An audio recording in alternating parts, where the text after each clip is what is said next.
அது உண்மையான பிரேக்கப்லாம் கிடையாதுங்க. அந்த கோவம் சின்னதாக இருந்தால் மறுநாள் காலையிலே போயிட்டு சாரி சொல்லிவிட்டு மறுபடியும் லவ் யூ சொல்லிட்டு சேர்ந்துருவாங்க.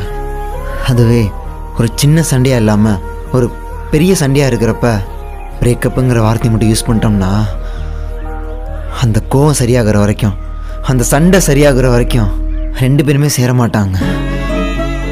அது ஒரு வாரம் இல்லை ஒரு மாதம், அது ஒரு வருஷமாகவே இருக்கட்டுமே, அதுக்காக அவங்க பிரிஞ்சிட்டாங்கன்னு அர்த்தம் இல்லை. அது ஒரு கோவம் மட்டும்தாங்க.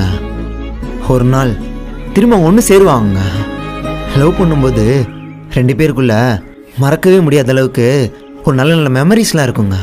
அந்த மெமரிஸு திரும்ப ஞாபகத்துக்கு வரும்போது அந்த லவ்வும் திரும்ப வந்துடுங்க. ஒரு சிலருக்கு அவங்க ஒன்றா இருக்கிறப்ப கேட்ட பாட்டு இல்லை அவங்க ஒன்றா வெளில போன இடத்துக்குலாம் போகிறப்ப அந்த ஞாபகம் வருங்க. அந்த மாதிரி தாங்க